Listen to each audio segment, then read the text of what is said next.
Will a simple family function end up spelling the downfall for Norman Osborn's short time as a hero? Well, let's hop into the pages of Golden Goblin issue number 4, a tie-in to Dark Web, and find out together, shall we? So then, as we join this newest issue, Norman is having himself a nightmare. He dreams of a therapy session wherein his doctor very literally rips off his face to reveal that he's still a gross, villainous goblin underneath it all. Now, I don't think you need to be a Jungian psychologist to decipher the hidden meaning behind this, yeah? Apparently, Norman has only been having nightmares following his last run-in with the Queen Goblin, aka Dr. Kafka, aka the receptacle for all of his old sins that were purged by the Sin Eater. It's gotten so bad that Norman has basically stopped sleeping when he can help it, which is of course doing no good for his mental and physical state, things that he very much needs in check if he's ever gonna hunt down the Queen Goblin, a task that's made all the more difficult by the fact that the events of Dark Web are still happening in New York. Everyday objects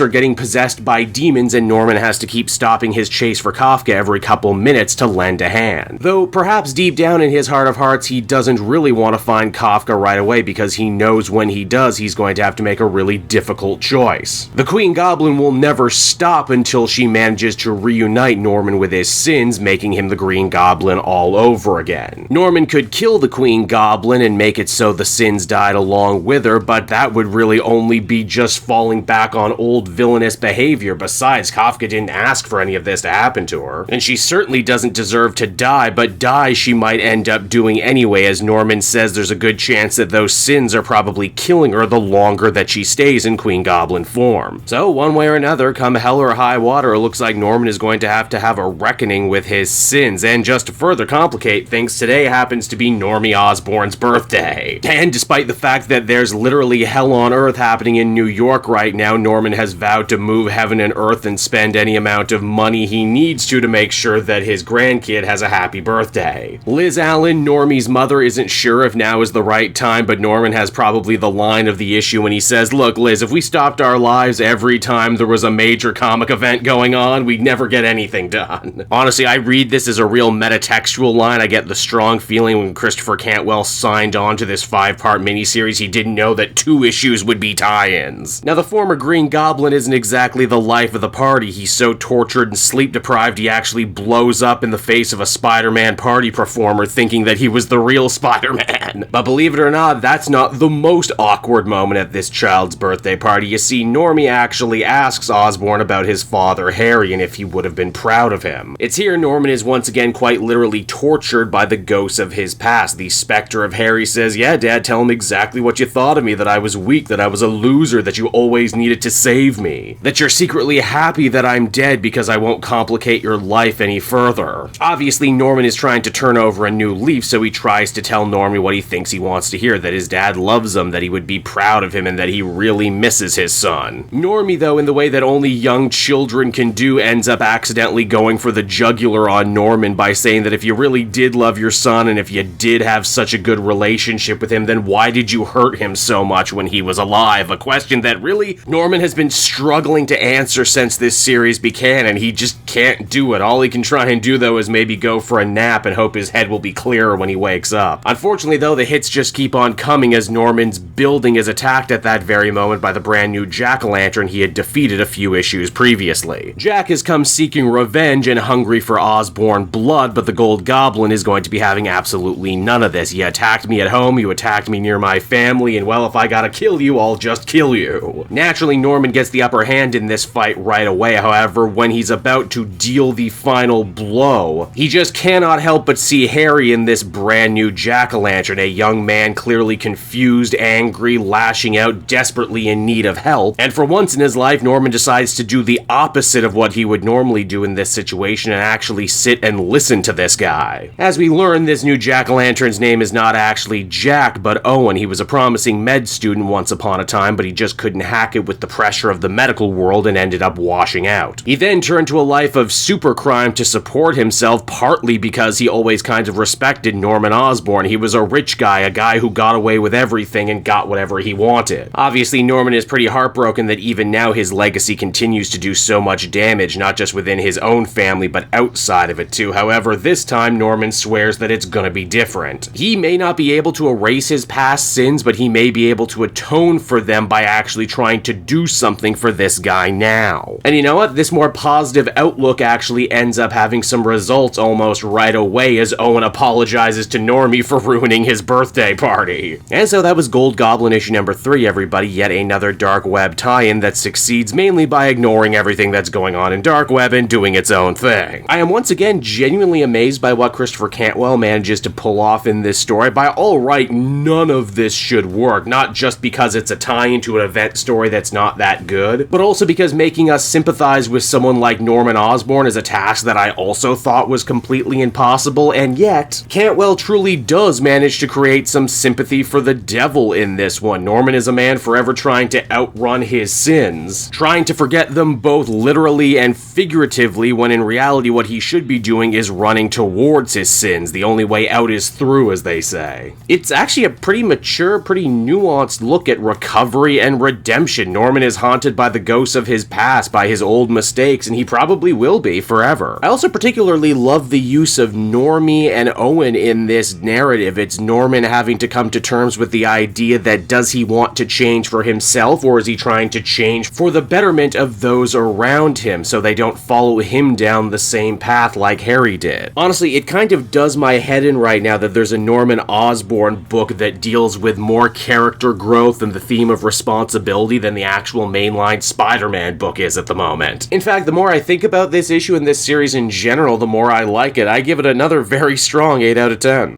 Hey there everyone, it's your pal Cape Joel again, and if you're seeing my face right now, that means you watched to the end of the video, and I'll always be grateful for that. Retention helps in this crazy YouTube game, and so does becoming a patron. If you head on down to the description, you can find a link to my Patreon page. Recently just redid all the tiers, a lot of cool stuff offering up there, exclusive commentaries, exclusive polls, behind the scenes concept art for Capes and Quest. That's the brand new D&D show I've started soon. Never been a better time to become a patron. You can become a patron for as little as $1 a month and help the channel grow and, help me continue to deliver content like what you just saw. So I want to thank you all, and I will see you again next time. Bye-bye.